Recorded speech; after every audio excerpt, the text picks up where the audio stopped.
ஓம் சத்குரு சாய்நாதாய நமோ நமக. உலகமெங்கு வசிக்கக்கூடிய தமிழ் உறவுகள் அனைவருக்கும் இனிய வணக்கம், வாழ்க பல்லாண்டு. எனது முதன்மை ஆசான் குருஜி ஐயா அவர்களை வணங்கி இந்த பதிவை உங்களுக்கு விளக்குகிறேன். என்ன பதிவு?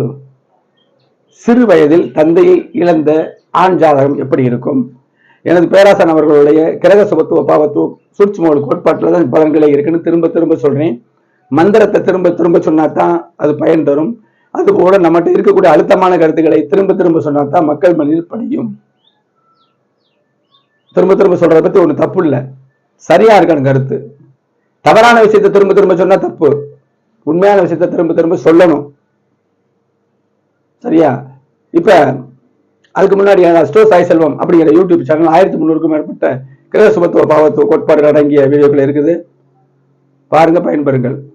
உங்களுக்கு ஏதாவது ஜோதிடத்தில் எந்த ஒரு விஷயம் தேவைப்பட்டாலும், ஏன்னா அனைத்தையும் ஜோதிடத்தை சொல்லலாமே, தேவைப்பட்டாலும் திரையில் தெரியக்கூடிய 90 80 57 13 70 அப்படிங்கிற வாட்ஸ்அப் நம்பருக்கு வாட்ஸ்அப் செய்யுங்க, ஜாதகத்தை அனுப்பி வைங்க, திருமண முன்பதிவு செய்யுங்க. திருமண பொருத்தம் சிசேரியன் குறிக்கிறது மட்டும் உடனடியாக சொல்லப்படும். ஸ்லோவா மெதுவாக தெரிந்து கொள்ளலாம் அப்படிங்கிற அமைப்புல ஒரு நாட்களாகவும் தெளிவாக கிரக விளக்கத்தோடு பலன்களை கேட்டு தெரிந்து கொள்ளுங்கள்.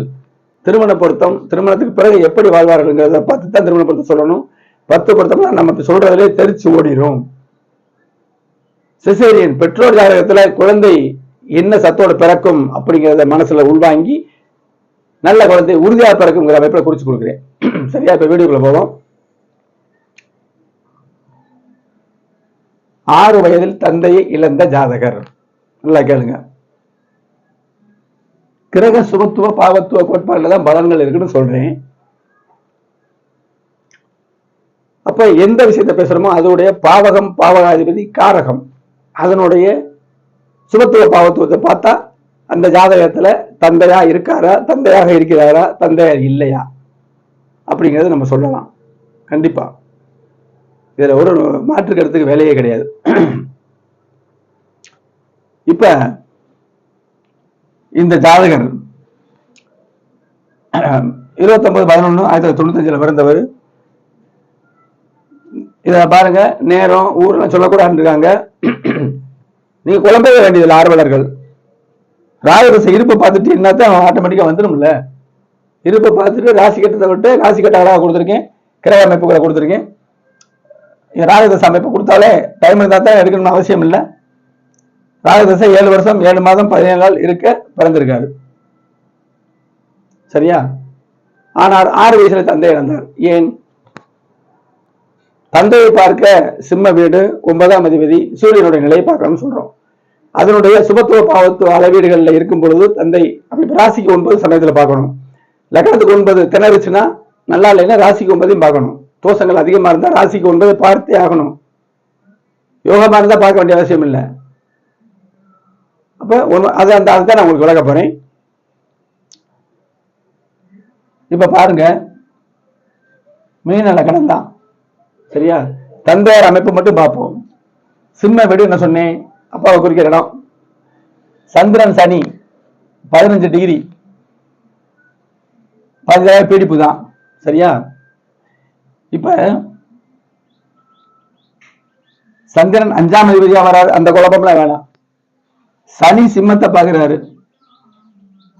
சனி கடுமையா இருந்து 12ல இருந்தும் சிம்மத்தை பார்க்கிறாரு. அப்பா விரயமாகிறான்னு எடுத்துக்கலாம். சந்திரன் சேர்ந்ததுனாலதான் 6 வயசு வரைக்கும் அப்பான்னு பார்த்திருக்காருன்னு நம்ம சொல்லணும். சுபத்துவ பாவத்துவ அளவீடுகள் நல்லா புரியும், பொதுமக்கள் நல்லா பாருங்க. வெறும் சனி மட்டும் பார்த்துச்சுன்னா 6 வயசுக்கு முன்னாடியே போயிடுவாரு. இதுல சாரங்கர் ஏதாவது பார்த்தனா, நான் போடுற பதிவுகள்ல கிரகங்கள் என்ன சாரத்தில் இருக்கிறது பாக்குறோமா, சொல்லத்தான் செய்வாங்க. எல்லாமே நான் தான் செஞ்சேன்னு கிரகம் வரும். ஒரு ஜாதகத்தை அனலைஸ் பண்ணா பாவகம் செஞ்சிருக்குமா, அந்த ராசி செஞ்சிருக்குமா, அந்த கிரகம் செஞ்சிருக்குமா, லக்னத்தினால ஆச்சா, எல்லாம் குழப்பத்தான் செய்யும். எதிர்காலத்தை அறியக்கூடிய சாஸ்திரம், மகா சாஸ்திரம், மறைபொருள் சாஸ்திரம் சீக்கிரம் நமக்கு கிடைக்குமா அதனுடைய நுணுக்கம். ஆனாலும் நல்ல குருநாதர் சொல்லிக் கொடுக்கும்போது எதுல இருக்குன்னு சொல்லணுமோ அதனோட நம்ம பயணிக்கிறோம். பாகை தான் முக்கியம். ஒரு இடத்துல சாரங்கள் இருக்கு, கிரகங்கள் பார்த்துக்கிட்டா பாகை ரீதியா நிறைய நேரம் பார்த்தா நல்லது, கெடுதலுக்கு நேரம் பார்க்கக்கூடாது. இப்படி நுணுக்கமான விஷயம் ஒரு வாரத்துல ஜோடத்துல பண்ண முடியாது. ஜோதிட கருத்துக்களையும் சாப்பிட்டு வேலை அடக்க முடியாது, புத்தகமாவும் எழுத முடியாது.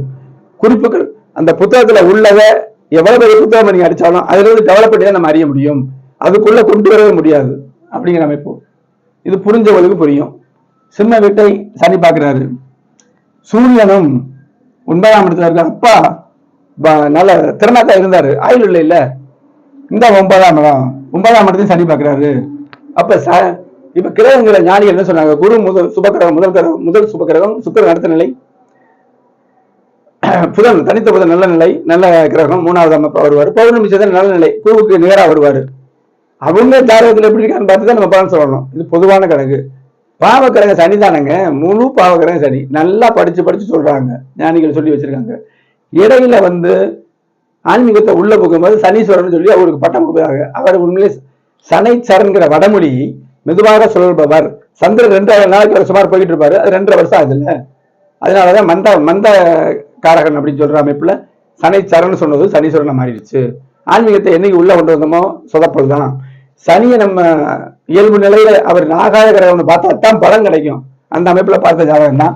சிம்ம வீட்டை சனி பார்க்க, சிம்மாதிபதி சூரியனையும் சனி பார்க்கிறாரு. இந்த நிலையில ராசிக்கு 9 சொன்னா கும்ப ராசின்னு எடுத்துக்கிறீங்க. 9ஆம் இடம் எங்க வருது? ராகு, கடுமையான ஒரு நல்லது கெட்டது இல்லை. இதுக்கு மேல ஒரு பாயிண்ட் சொல்றேன். ராசிக்கு 9ஆம் இடமும் இருள் அடைந்து விட்டது. இந்த சுக்கிரன் செவ்வாய் சேர்ந்துட்டாரு. சுக்கிரன் செவ்வாய் சேர்ந்தா தோஷம் தான். புதன் செவ்வாய் சேர்ந்தா தோஷம். குரு சுக்கிரன் நேருக்கு நேர பார்த்து சம்பந்தப்பட்டா ஏதோ ஒரு வகையில அடிக்கும். சூரியனை சம்பந்தப்படக்கூடாது. இப்படி அமைப்பு. இதுல லக்னத்துக்கு முக்கியமான விஷயம் சொல்றேன். மீன லக்னத்துக்கு 9ஆம் இடத்துல மறுபடியும் தான் ஆரம்பிச்சு சொல்றேன். சிம்மம் இருளுடையது சனியினுடைய பார்வையால். சிம்ம அதிபதியை சனி பார்க்கிறாரு. அதிலே பாயிண்ட் வந்துருச்சு. அடுத்து 9ஆம் இடத்துல இந்த பாவத்துவம் அடைய 9ஆம் அதிபதி மீனத்துக்கு 8ஆம் அதிபதி சேர்றாரு. 9ஆம் அதிபதி 8ஆம் அதிபதி சேர்ந்து ஒரு இக்கு வருதுல்ல. இப்படித்தான் பலன். இதுலதான் பலன் இருக்கு. பொதுமக்கள் நல்லா பாருங்க. ஒரு ஜாதகத்தை பார்த்த உடனே அவர் எப்படிப்பட்டவர், தங்க குழப்பத்தில் இருக்காங்களா, மூத்தவருடைய குணம் வேற, சின்னவருடைய குணம் வேற, இளையவருடைய குணம் வேற, தாய் குணம் வேற, தந்தை குணம் வேற, அவங்க எதுல இருக்காங்கிறது சொல்லலாம். சொல்ல முடியாத அமைப்பு இல்லை. இதைத்தான் நான் விளக்கியிருக்கேன். 6 வயதில் தந்தையை ஏன் இழந்தார், ஹெட்லைன்ஸா சொல்றேன். சிம்மத்தை சனி கடுமையான சனின்னா இதுங்க நீங்க பார்க்கக்கூடாது. சந்திரன் சுபத்துவமா இருக்காரு. அப்ப சந்திரன் அம்மா, சரியா? அப்ப அந்த அம்மாவும் பாதிக்கப்படாம நம்ம எடுத்துக்கிறணும். அம்மாவுக்கு முதல்ல என்ன வேணும்? மாங்கல்யம் தான். அப்புறம் இந்த பிள்ளைகள்லாம், சரியா? அப்ப அம்மாவும் பாதிக்கப்படாத அமைப்புல எடுத்துக்கலாம். 12ல வேற அற்புதமான ஜோதிடம், புரிஞ்சுக்கிறவங்களுக்கு புரியும். சந்திரன் சனியை சுபப்படுத்தி பார்த்ததுனாலதான் கொஞ்சம் 6 வயசு வரைக்கும் தந்தை இருந்திருக்காரு. அப்பா அவங்க முகம் தெரிஞ்ச அமைப்புல இருந்திருக்கு. இந்த சூரியன் 9ஆம் இடத்துல அமருது. சனியுடைய பார்வையும் இருக்கு. ராசிக்கு 9லயும் ராகு இருக்கு. அப்ப கொடும் இருட்டுக்கு சம்மந்தப்படும் போது அவர் எப்படி இருப்பாரு? நல்லா யோசிச்சு பாருங்க. அதே மாதிரி 9ஆம் அதிபதியை 8ஆம் அதிபதி சேர்ந்து 10ல இருக்கு. இந்த இடத்துல அந்த தோஷங்கள் கிரகங்களுடைய சேர்க்கை தான் பலன் இருக்கு.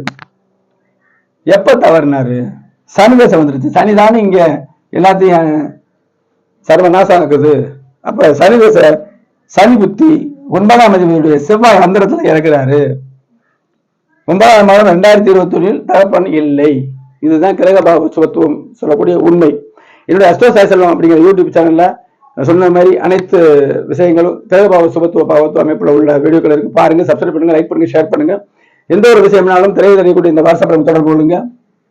திருமணம் பொறுத்த உடனே சொல்லப்படும், சிசேரியனுக்கு உடனே சொல்லப்படும். இதெல்லாம் அர்ஜென்டான விஷயங்கள். மெதுவாக தெரிந்து கொள்ள விஷயங்கள் பூரா வாட்ஸ்அப்ல ஜாதகத்தை போடுங்க. கிரக விளக்கத்தோடு நீண்ட நேரம் உங்கள்கிட்ட விளக்குவது எனது தனிச்சிறப்பு. சரியா? அடுத்து ஒரு பயனுள்ள வீடியோ சந்திப்போம்.